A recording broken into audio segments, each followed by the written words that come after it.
I trusted her with everything. My heart, my future, my last name. But one afternoon, I came home early from work, sick, tired, and needing comfort, only to find her in our bedroom. Not alone. With a man whose job was literally to clean out sewer pipes. I saw it all with my own eyes. She didn't cry. She didn't beg. She laughed. And that laugh? It shattered something in me that's never coming back. I wasn't supposed to be home. That's what she banked on. Thursdays I normally worked until 6:30, sometimes later if deliveries were behind. But that day, I'd eaten something bad, chicken salad from a gas station, of all places, and around 1 o'clock, I felt like my stomach was trying to crawl out through my throat. I clocked out, told my boss I needed to lie down, and drove home. The second I pulled up, something felt off. Her car wasn't in the driveway, but the upstairs bedroom window was open. And on the porch, next to our welcome mat, was a pair of muddy work boots. Heavy-duty, steel toe, covered in a dark brown sludge I didn't recognize at first. I remember staring at them and thinking, who leaves boots like that right next to the door? I unlocked the front door, stepped inside quietly, and heard the sound that changed my life. A deep, breathy laugh, not hers. A man's. Then her voice, soft and teasing, saying something I'll never forget. "You're so much dirtier than my husband." My legs locked. For a second, I actually thought I was going to pass out. But I moved. I moved because I had to see it. I climbed the stairs one step at a time, careful not to make a sound. The door to our bedroom was half open. I didn't need to push it. I saw everything through the crack. She was sitting on top of him. Her back was to me. He had his hands on her waist. The man, he wasn't anyone I recognized. Mid-40s maybe. Broad shoulders. Beard thick with sweat. His reflective neon vest was hanging off the headboard. And the smell? I didn't process it at first. But later I realized it was a mix of cheap cologne and raw sewage. A septic tank worker. That's who she cheated on me with. I didn't scream. I didn't charge in. I just backed away, walked down the stairs, sat in the kitchen, and waited. 20 minutes later, I heard her come down behind him, giggling. Then she stopped. I looked up at her. Her face froze. "Why are you home?" she asked. Her voice wasn't scared. It was annoyed. I stood up and said, "You didn't even lock the door." The septic guy was still pulling his shirt on when he realized who I was. He tried to say something, but I didn't care. I looked straight at her. She smirked. "You're early. Guess your little stomachache turned into a real mess, huh?" Then she laughed. Not fake. Not nervous. A full, ugly laugh. I walked past them both. Out the door. Into my car. I drove 5 blocks, pulled over, and threw up in a grocery store parking lot. That laugh stuck in my head for days. Nights too. She didn't cry. She didn't even try to apologize.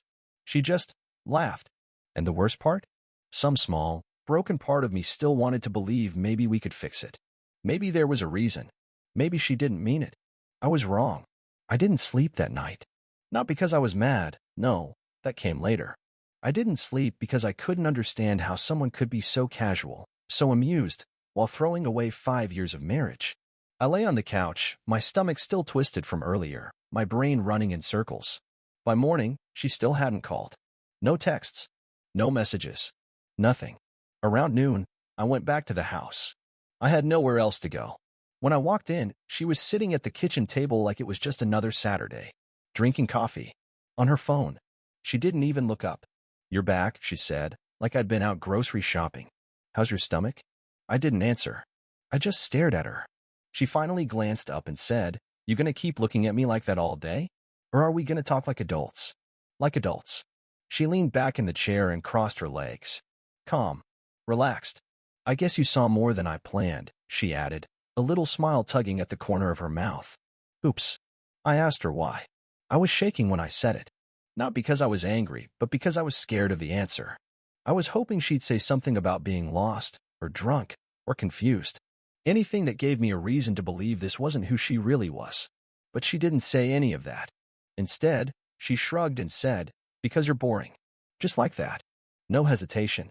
I needed something different. Something real. Not whatever this. She waved her hand around the room. "This little life you think is enough." I couldn't breathe. I felt like I was sinking through the floor. "You trusted me too much," she went on. "You thought just because you married me, I'd stay loyal forever. That's on you. You never even questioned me." Then she laughed again. Quietly this time. Like I was a child who still believed in fairy tales. You really are that gullible, she said. It's almost sweet. I sat down across from her because I didn't trust my legs to keep standing. My hands were sweating. My chest hurt. I still love you, I said. We can fix this. We can try it. She slammed her coffee mug down.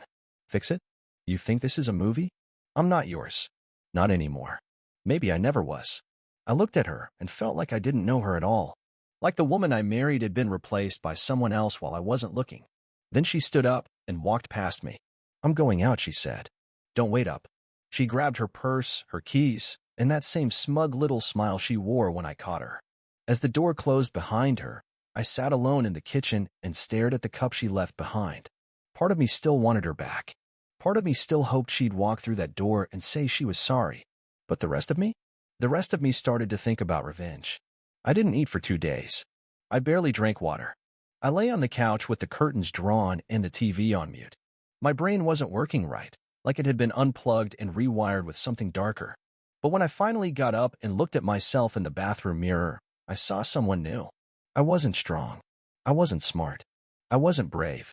But I was tired of being stepped on, and I wanted her to hurt.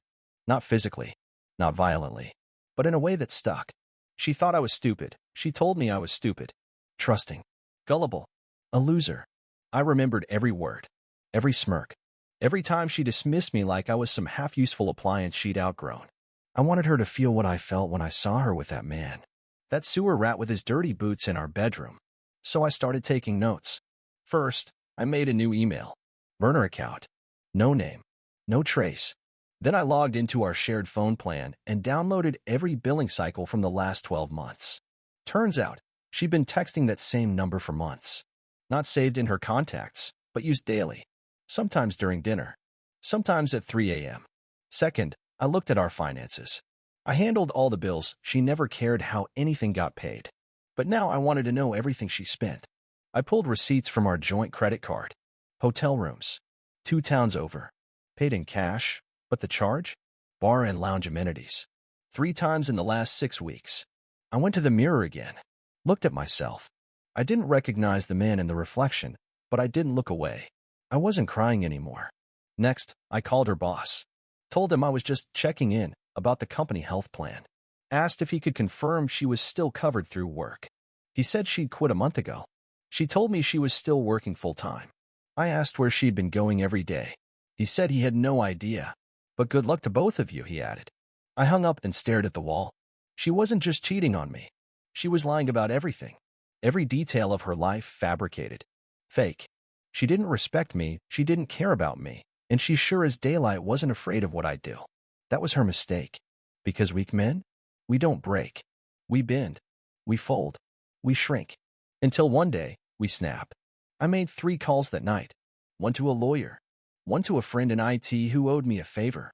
And 1 to my bank. I wanted everything in my name frozen. I wanted to block every account I could. Change every password. Lock every gate. If she wanted to start over, fine. She could start from 0. She didn't notice right away. That's the part that still gets me. I spent 2 weeks setting the stage. Quiet. Careful. I moved slow, like a man walking through dry leaves with a match in his hand. No sudden moves. No warnings. The lawyer was first. A no-nonsense woman named Carla who didn't care about emotions, only evidence. I handed her the phone logs, the credit card statements, and the timeline of when my wife quit her job. Carla asked me one question. Do you want to destroy her legally or just leave clean? I looked her in the eye and said, both.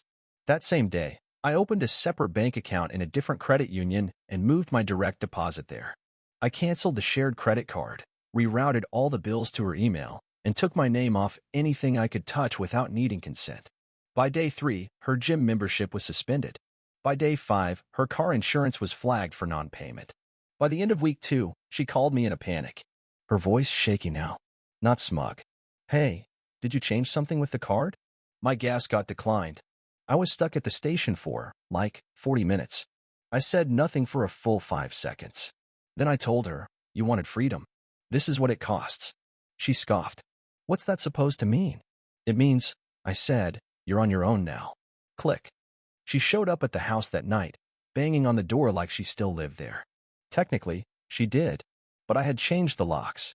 I watched from the upstairs window as she stood there in heels and a thin jacket, dialing someone on her phone. He didn't pick up. I know, because I'd rerouted his number through a dummy server my friend set up. She could call him all she wanted. It would ring, but he'd never hear it. I came downstairs and cracked open the door just wide enough to speak. "You're locking me out now," she shouted. "Really?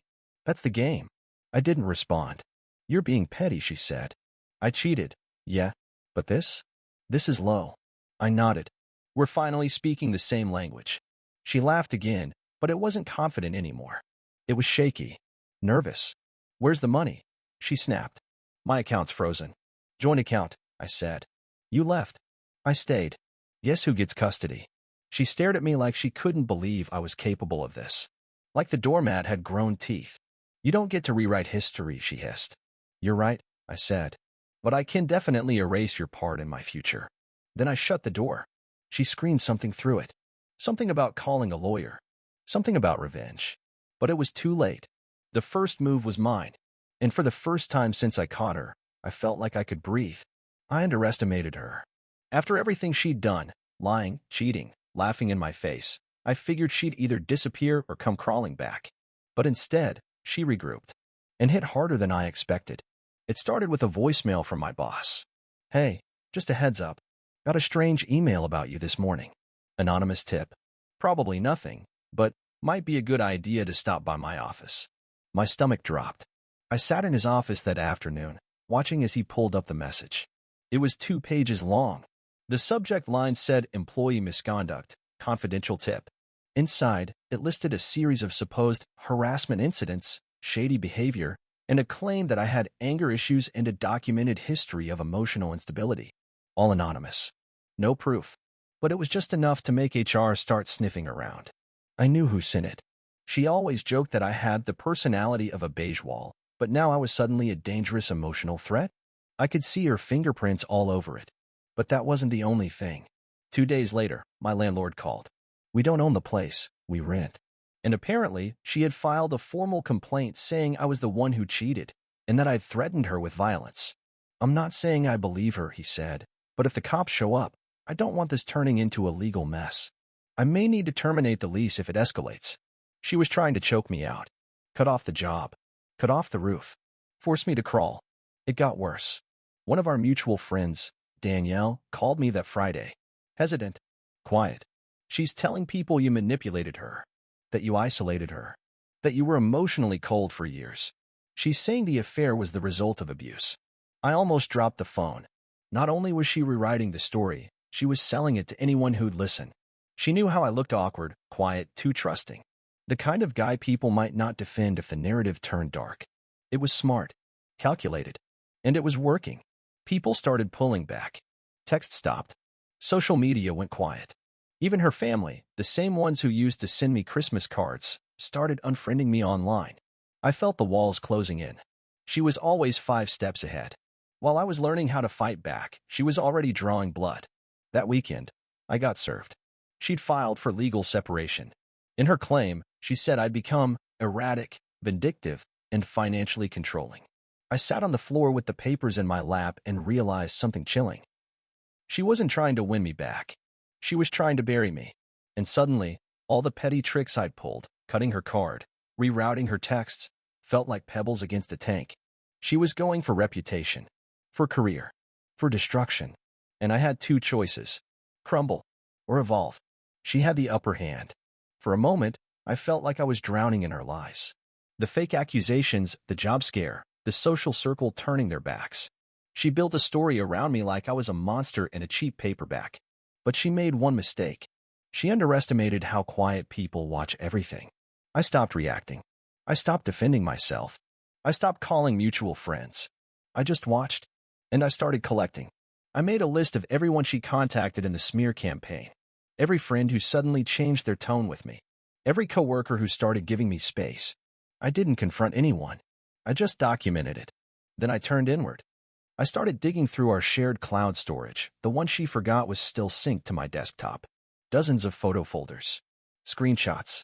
Messages backed up from her old phone. She thought she deleted it all when she changed devices. She hadn't.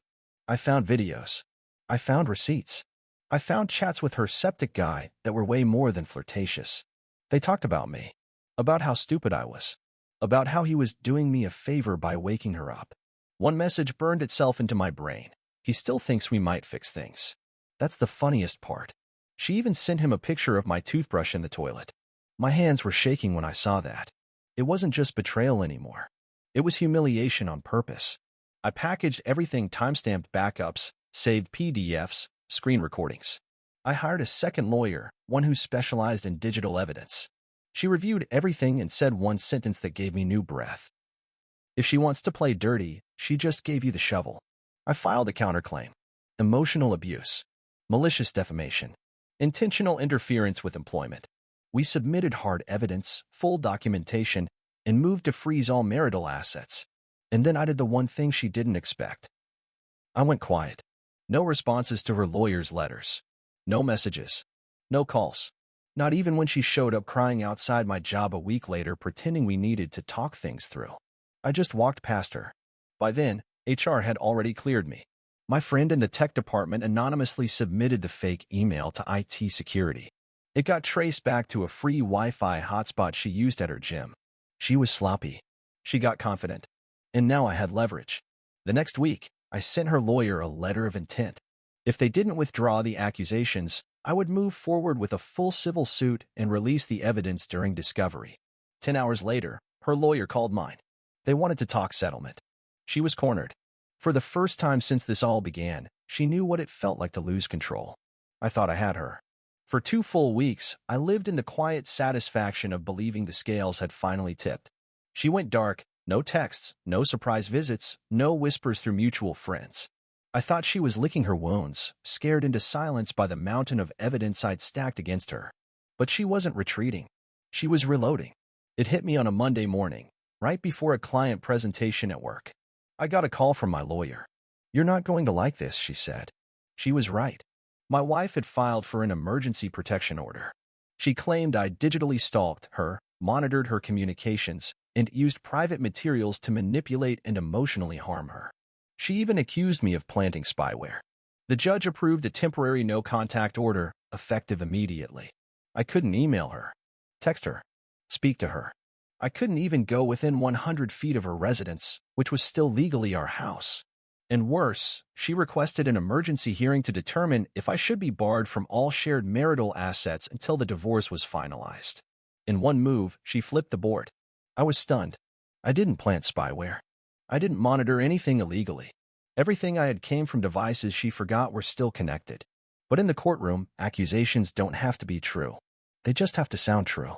Her lawyer painted me like a bitter, controlling husband obsessed with punishing his wife. They showed screenshots out of context. They claimed I hacked her iCloud. They even implied I had been emotionally unstable for years. Meanwhile, I was told to sit still and let the facts work for me. The judge didn't make a final ruling that day, but he allowed the protection order to stand until a full hearing 2 weeks later. That meant I couldn't go home, couldn't access my own files, couldn't touch the bank account she'd already drained halfway. That night, I sat in my car outside a motel and stared at the rain sliding down the windshield. She'd outplayed me again. Somehow, despite the evidence, despite the lies, despite being caught cheating with a man who unblocks toilets for a living, she still found a way to spin the narrative. And worst of all, people started believing her. Danielle stopped returning my calls. My aunt texted me asking if I needed help or someone to talk to. Even my boss pulled me aside to ask if everything at home was okay. She'd turned me into a walking cautionary tale. I wasn't just the guy who got cheated on anymore. Now, I was the guy people whispered about in break rooms. The man who snapped. But if she thought I was broken, she didn't understand the kind of silence that comes after betrayal. Not rage. Not panic. Calculation. Because even if I couldn't touch her yet, I still had one card left. 2 weeks. That's how long I had to live like a ghost. Motel to motel. My own name flagged in court as a potential threat. My life paused. My reputation shredded. But it gave me time. Time to study every document she filed. Time to dig deeper into the lies. Time to prepare the move that would put everything back in my hands. And I found it. Buried in a folder of shared financial files she never scrubbed, I discovered a side account, one she opened 6 months before she quit her job. A private checking account tied to a PayPal profile, both under a fake middle name she used for travel points and online discounts. But it wasn't for shopping. It was for payments. Transfers, regular ones. All from names I didn't recognize. Small amounts, consistent days. I dug deeper. A pattern emerged. Thursdays, Sundays, sometimes Saturday nights. And the senders? Disposable usernames. But one thing gave her away. A memo line. Thanks for the visit. Another one. Next time, stay longer. She hadn't just been cheating. She'd been selling it. My wife, the woman who called me boring and predictable, had been running a side hustle I never saw coming. A companion to men who didn't mind paying. And suddenly, all those weekend work trips she told me not to ask questions about made perfect sense. She wasn't working late. She was working. I packaged everything. Screenshots. Bank logs. A summary timeline. And I brought it straight to my lawyer. She didn't flinch. This changes everything, she said. In the next hearing, we didn't just defend against her claims, we turned the table. My lawyer submitted a motion not only to dismiss the protection order, but to counterfile on the basis of reputational fraud, malicious prosecution, and concealed financial misconduct during separation. The judge took the evidence, and for the first time since this nightmare began, looked at her like a liar. Her lawyer scrambled, asked for a delay, said the evidence required context. The judge didn't budge. Motion granted. Restraining order lifted. Court assets frozen again, this time on both sides. I was free to go home. When I walked into the house, she was there sitting on the stairs, stunned. Help, she asked. I didn't answer. She stood up, eyes wide. You hacked me. This is illegal. You're done. You hear me? I walked past her. Into the office. Sat down at my desk like I never left. I didn't hack anything, I said quietly. You just forgot who you were dealing with. Her voice cracked. You can't use that stuff in court. We'll see. I opened my laptop and started uploading the files to our case server. She stared at me like I'd come back from the dead. Because in a way, I had. And now? She knew it. Court dates. Depositions. Silent glares across long wooden tables. For a few weeks, it felt like I was finally gaining ground. Like maybe justice was possible. But she wasn't finished. Her lawyer filed a motion to exclude the payment records. Claimed they were obtained outside the scope of lawful discovery. And to my disbelief, the judge agreed. Without a signed subpoena or forensic verification, those files, the heart of my case, were inadmissible. She walked out of court smiling. That same afternoon, I got an email from my bank. The shared mortgage had been transferred to her name alone. I hadn't noticed the paperwork she slipped into the last stack of documents I signed during the early separation phase. It was all legal. She now owned the house. I was a visitor in what used to be my home. Then came the job hit. A call from HR. An anonymous complaint again. This time, more believable. It claimed I accessed client data from home during the court battle. It was enough to trigger an internal audit. While they investigated, they relieved me of duties with pay, which was code for sit still and hope we don't fire you. She was dismantling me piece by piece. Not just legally, socially, financially, existentially. And somehow, she still came off looking like the strong, wronged woman clawing her way out of a marriage with a quiet manipulator. People bought it. They always do when the liar cries first. By the end of the month, I had no job, no legal case, and no way to reclaim the life she burned down. Her final move came in the form of a letter from her lawyer. A formal settlement offer.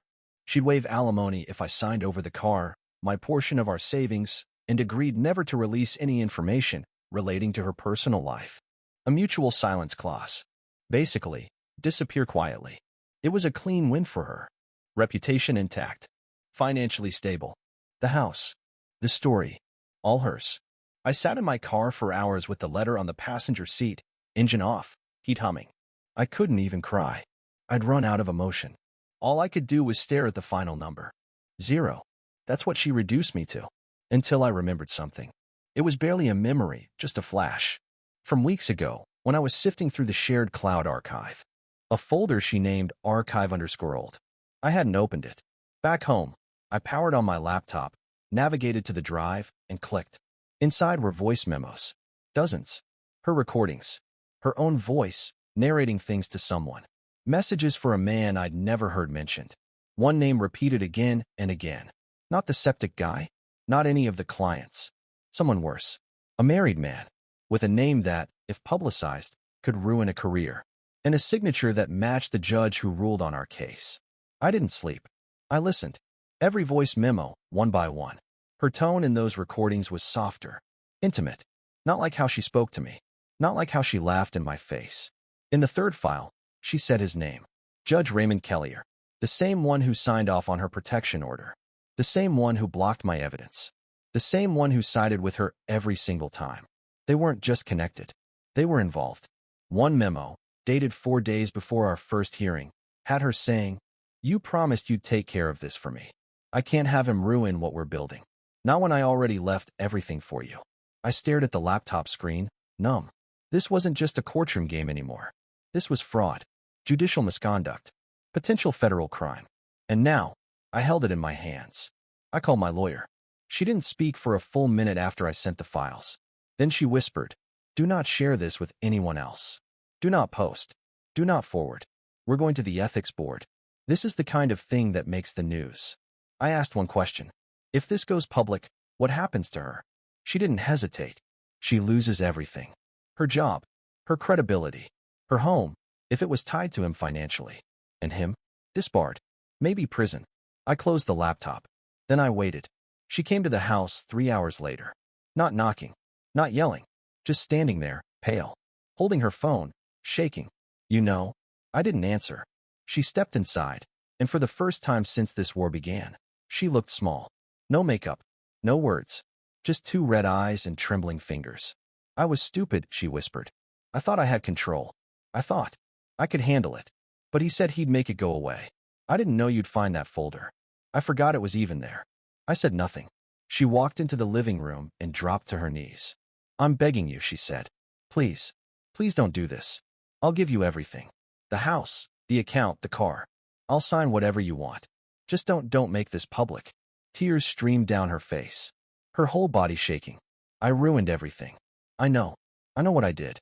But please, I'll spend the rest of my life trying to fix it. Just don't destroy me. Please." I watched her cry on the same floor she laughed on when I found her with that man. And for a moment, I felt nothing. Then I picked up the laptop, deleted the memos, and said one word. "Leave." She looked up, eyes wide. "You're not going to?" "No," I said, and I meant it. She left quietly, and I never heard from Judge Kellier again. I got my job back. I kept the house. I kept my name. But her?